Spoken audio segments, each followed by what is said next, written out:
Hey yo l'équipe, ravi de vous retrouver aujourd'hui pour cette nouvelle vidéo et au programme du jour, nous sommes chez mes Crématogasters Scutellaris. Et vous allez voir que le déménagement s'est pas passé comme prévu. Enfin, du moins en partie ça se passe, mais il y a eu quelques petits problèmes. Pour ceux qui avaient voté Camponotus Vagus, rassurez-vous, je possède un deuxième nid similaire à celui qu'on va utiliser aujourd'hui, donc dans tous les cas, tout le monde sera content. C'était un petit vote juste pour moi connaître un peu vos préférences et voir qui allait prendre le temps de participer, du moins de m'informer. Bref, vous l'aurez compris, passons maintenant à la vidéo.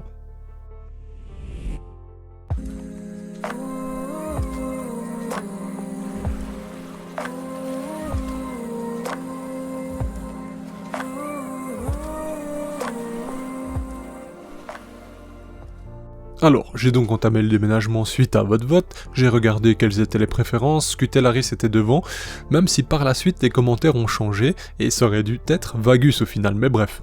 Passons, ce n'est pas grave, comme je vous l'ai dit, je possède le même nid, donc il n'y a pas de problème. Ici, j'ai donc entamé et changé la disposition, maintenant vous remarquerez que ce nid est droit, et que j'ai fait une sorte de raccord avec un tube de 8, un tube de 10 ensuite, un raccord en impression 3D, et voilà, ensuite elles arrivent dans le nid avec l'air de chasse sur le haut. Un nid plutôt stylé d'ailleurs, je trouve, vous me direz votre avis, hein. C'est assez atypique de voir cet air de chasse justement au-dessus directement en une pièce, cependant, vous allez voir qu'il y a eu une mésaventure, parce que je n'étais pas assez attentif, du moins j'ai checké correctement le produit, je l'ai frotté, lavé, etc. comme j'ai fait d'habitude, sauf que une petite chose m'a échappé, mais vu ces mini-individus, forcément, elles ont vite mis le nez dessus, vous allez comprendre. Mais oui, vous vous rendez compte, ici en fait le joint a tout simplement mal été fait, donc voilà, hein, je tenais à vous le montrer, j'aurais très bien pu vous le cacher, mais je voulais vous montrer que, bien entendu, tous les produits ne sont pas parfaits partout, hein, il y a des choses qui arrivent, même si les produits généralement sont de très bonne qualité, ça arrive qu'il y ait des imperfections, des erreurs ou quelque chose du style. Alors, je me suis retrouvé au petit matin avec une centaine d'individus se baladant dans la pièce d'élevage, maintenant c'est pas vraiment très grave, hein, j'ai ramassé tout ce petit monde, je me suis occupé d'elle, et au final j'ai remis la majorité, je vais dire, dans l'air de chasse, donc tout va bien. Alors certes, c'est pas agréable comme surprise et on cherche justement pendant un petit moment pour trouver d'où ça vient, mais bref. Donc je tenais justement à vous faire un petit résumé sur Crématogasters Scutellaris, je vous laisse avec Ivy, et dites-moi justement ce que vous en pensez, ça pourrait déboucher sur d'autres vidéos. Les Crématogasters Scutellaris ont beaucoup d'avantages quand vous commencez l'élevage de fourmis. C'est une espèce facilement trouvable, en général peu chère ou échangeable, mais attention, leur développement et leurs besoins peuvent rapidement devenir conséquents.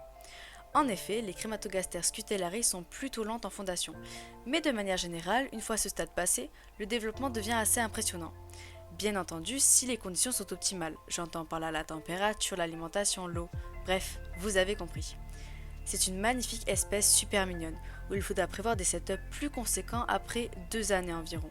Malgré leur féroce appétit et leur développement plutôt dingue, c'est une espèce qui conviendrait à tout type d'éleveurs, notamment les débutants.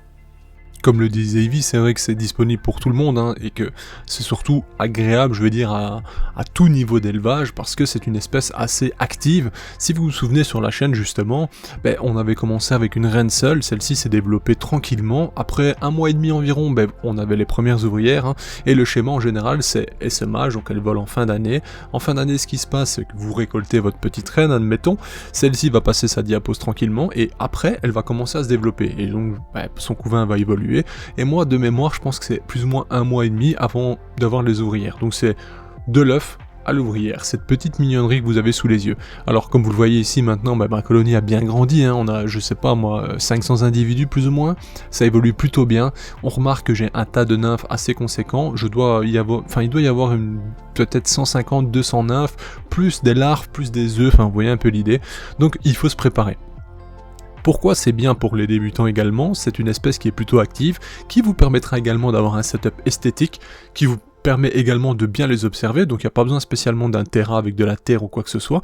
En général, un setup, un nid en bois de ce style, ou d'un style que vous souhaitez, hein. Justement il y a plein de possibilités, les nids en bois on peut vraiment avoir des trucs hyper stylés, et plus d'ailleurs même une cuve en verre, hein. Vous pouvez très bien faire tout un habitat carrément avec des arbres morts, etc. dans une cuve en verre et les laisser vivre elles-mêmes dedans, avec même un nid collé carrément sur une plaque, sur une partie en verre, etc. Bref, il y a moyen de faire plein de choses, et pour les débutants et les expérimentés, ça reste quelque chose de très cool je trouve.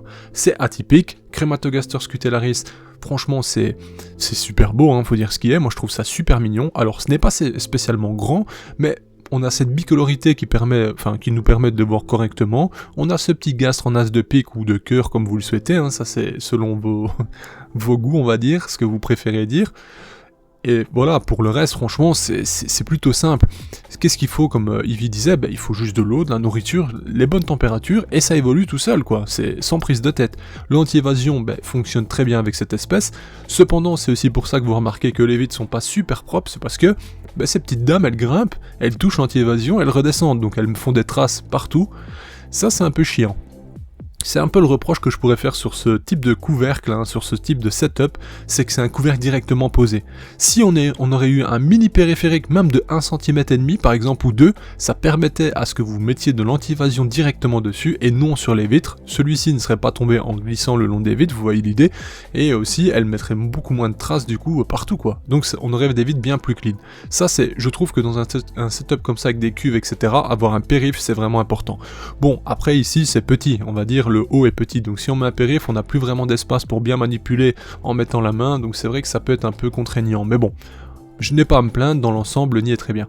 Alors ici, vous voyez, elles ont déménagé et investi principalement l'aire de chasse, parce que bon, c'est des grandes gourmandes, hein, donc elles vont chercher à fourrager, trouver de la bouffe, quoi, clairement. J'ai mis, par exemple, enfin, vous l'avez vu dans la vidéo, mais un petit tube de raccord qui permet de réduire un peu les résidus qu'elles vont faire tomber à l'intérieur. Parce que comme vous le voyez, elles ont déjà fait tomber plusieurs particules de différents substrats. Bon, ça, elles les enlèveront plus tard quand elles auront besoin d'une expansion. A savoir que le nid de gauche maintenant n'est plus chauffé, et que la partie de droite justement en liège est chauffée. Donc je les invite volontairement à déménager dans celle-ci. Actuellement, elles ont juste pris l'air de chasse, mais bref. Ici en image, vous voyez que ce sont, les échappées, la grande échappée justement de ces ouvrières, a fini par rencontrer une araignée. Donc moi, j'ai pas vu l'araignée personnellement, mais elle s'est régalée des quelques ouvrières qui sont échappées. À savoir que sur la centaine, j'ai dû en ramasser au moins 80-90 sans problème et que je les ai remis dans l'air de chasse. Donc voilà. D'ailleurs, j'avais eu des questions intéressantes vis-à-vis de ça. Si par exemple une de mes espèces s'échappe, bon, déjà sachez que je prends des précautions, je vérifie mes setups quasiment tous les jours, bref, voilà, il y a peu de chances que ça arrive, généralement tout va bien, mais bref, ça peut arriver, le risque zéro n'existe pas. Mais il faut savoir que dans mon élevage, je n'ai aucune espèce invasive, je n'ai pas d'espèce qui pourrait être un danger pour l'écosystème, et en plus de ça, il faut savoir que la reine ne va pas se déplacer pour autant directement, bref, vous pouvez avoir des ouvrières qui partent, mais généralement que toutes vos ouvrières plus la reine s'échappent, il faudrait vraiment que vous soyez absent une semaine sans regarder pour que ça arrive et corps, ce serait vraiment de la malchance, mais bon bref. Si ça arriverait avec Crematogaster scutellaris, qu'est-ce qui se passerait? Alors, est-ce qu'elle survivrait? Bon, ça, tout est possible. Il faut savoir qu'en Belgique, justement, les Crematogaster scutellaris sont implantés alors qu'elles ne sont pas indiquées comme étant sur le territoire. Nous, on en a trouvé, donc mon ami, justement, je vous ai fait une vidéo là-dessus. Et il faut savoir qu'elles sont partout autour. En France, aux Pays-Bas, elles sont en Allemagne, elles sont un peu plus haut dans le nord, bref, elles sont vraiment partout. Comment ces ouvriers, comment ces reines se voyage au final, ce qui se passe c'est qu'en France, en Espagne, on coupe du bois, on a justement le trafic ferroviaire qui transporte ce bois dans différents pays, notamment des pays plus au nord, etc., bien qu'il y ait des forêts aussi, mais bon bref, et ou alors via les transports des plantes, des fleurs, etc. Et lors des semages, on a quelques petites reines qui vont s'enterrer dans le terreau par exemple, ou vivre dans les branchages, ou se mettre dans une grosse bûche, un tronc, bref vous avez compris l'idée. Une fois que celles-ci arrivent par ici, elles se déplacent et vivent leur meilleure vie dans des territoires qu'elles n'ont jamais connus auparavant, par exemple. Donc voilà, est-ce que moi, du coup avec ma petite colonie il y a un risque? On va éviter forcément de lâcher quoi que ce soit en nature, qui n'est pas de chez nous, et même si vous prenez une colonie par exemple, je sais pas moi, de l'Asus chez vous, voilà, vous avez 20 ouvrières, elles se développent, vous en avez 5000 à la fin, 6 ans après vous voulez vous en débarrasser, en fait les relâcher même autour de chez vous, ce n'est pas une bonne idée, parce qu'il y a déjà un écosystème en place, et vous allez le bouleverser. Donc c'est des choses à ne pas faire, certes, mais voilà, libre à chacun de faire ce qu'il veut avec les espèces endémiques qu'il a récupérées. Je ne vous blâmerai pas et je suis pas là pour ça. Mais bref, ce que je voulais dire vraiment, c'est que ne chipotez pas avec les espèces invasives. Franchement, je vous déconseille. Renseignez-vous, regardez des vidéos, apprenez sur elles, pourquoi elles sont invasives, pourquoi elles sont dangereuses, etc. Mais surtout, n'essayez pas d'élever ce genre de saloperie, parce que ça peut vraiment, sur 50, 100 années, détruire un écosystème complet proche de chez vous. Enfin bref, ça peut être vraiment, vraiment catastrophique. Donc franchement, je le rappelle, parce que justement, j'avais des questions là-dessus. Ne prenez aucun risque là-dessus, c'est pas intéressant, franchement mieux vous regarder des vidéos et lire des livres que de chercher à vraiment par vous-même observer, franchement voilà, Bref, c'était ma petite touche de responsabilité. Sinon, comme vous le voyez, revenons en Crématogaster scutellaris, je pense qu'on a pas mal résumé les choses. Le nouveau setup est en place, le déménagement est en cours, on espère que tout se passe bien. Cette année, on devrait passer dans des milliers d'ouvrières, j'imagine, si on continue de bien nourrir, enfin bref.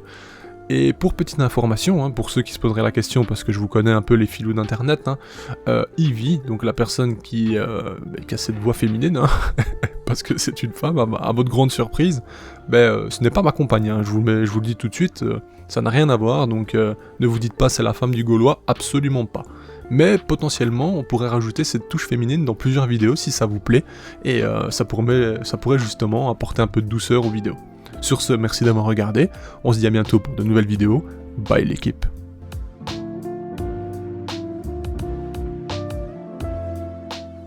Hey, si toi aussi tu as apprécié la vidéo, n'oublie pas de t'abonner, de laisser un like, voire un commentaire, ou même de nous suivre sur les réseaux. Merci et à bientôt l'équipe.